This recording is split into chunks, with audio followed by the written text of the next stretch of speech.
Good morning and welcome to the last day of this terrible, terrible year, 2020. Let's get up and tune into your daily Boss FM news. I'm your girl, Kayla.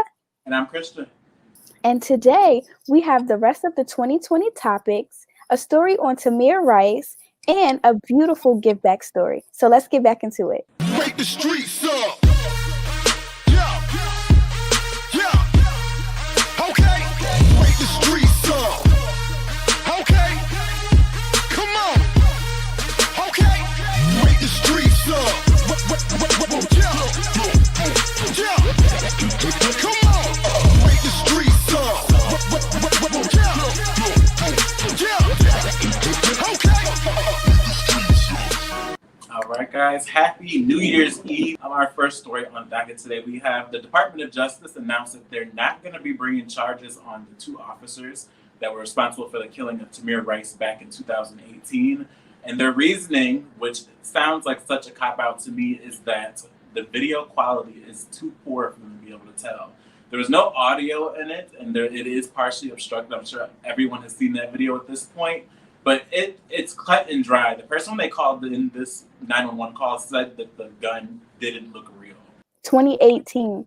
I'm pretty sure we were on our way to 1080p. So for them to even say that the video quality was fine, there's multiple ways that you can take a video that's been digitized and make the quality better.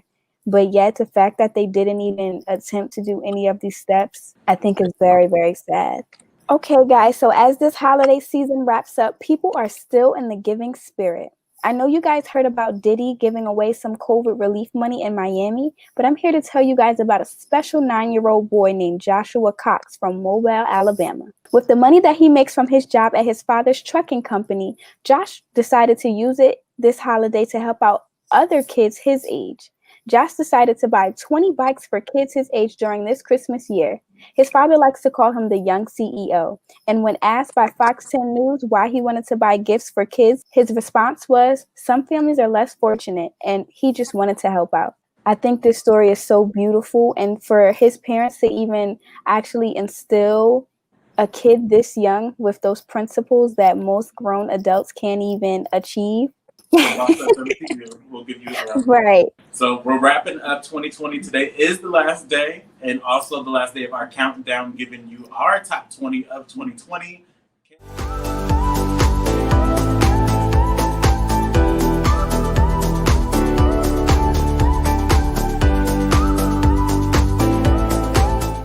Kayla, what has been your favorite moment this year?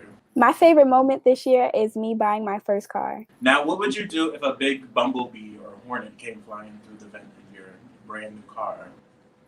I'm going to tell you, I'm going to jump out. I don't care if that car is in motion. I'm going to jump out and I'm going to tuck and roll, and I am going to do what I need to do.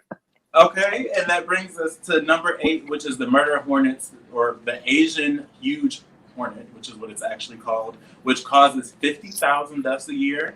And back in April of this year, it seems like last year because this year is just so much. Been so long.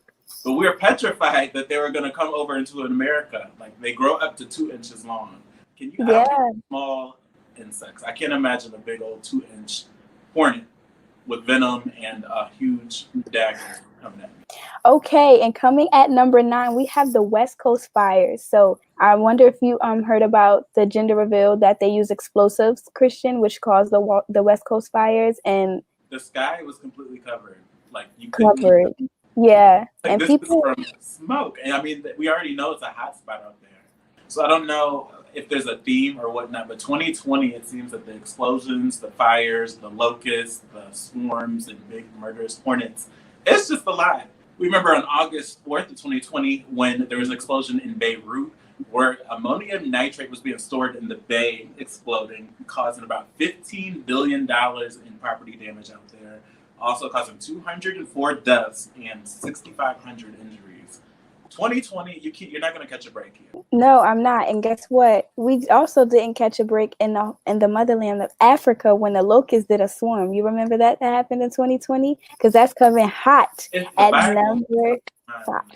Right. That was number 5 for me on the list of top 20, the locusts. And then, when locusts come, they're always a hazard to the different crops and the livelihood in whatever region that they're at. So that was a big problem back in Africa. On March 4th, we had the Australian brush fires finally get extinguished after 240 days burning. Can you imagine that? Yeah, because, coming hot at number 3, we got the Black Lives Matter protests. And I don't even know where to begin with that because those are still going on. That has yet to wrap up in 2020. So, right. Because in my 29 years of life, I've never seen protests like that in my life. And of course, coming to number 2, we have COVID-19, which isn't number 2 because it's overtaken our entire lives. I don't think we ever imagined our lives would be working from home. I've been working from home for my job since then, and this is also a remote position. I couldn't have imagined living like this prior. Now, I enjoy being in my house, but I'm going crazy. All right, and coming in at number 1 from the Boss FM family, we just want to take a moment to sit here and recognize every beautiful soul that we have lost this year in 2020. We are sending our love, our wishes, and our prayers to all of their family members that are out there that are struggling, that are missing them, and that are just wishing that they would be back. So I send my wishes to the death of Kobe Bryant, of course, George Floyd, Ruth Bader Ginsburg, Naya Rivera, Alex Trebek, Rashad Brooks, Daniel Prude, Breonna Taylor, Ahmaud Arbery, Chadwick Boseman, and the list goes on and on. All right, everyone, that's it for your Boss FM News in the Morning. Thank you for tuning in. You can rewatch any of our shows on the Boss FM app or on any of our social media platforms, Twitter, YouTube, Facebook, all of that good stuff. I'm Kristian. And I'm your girl, Kayla. And we'll see you guys next week.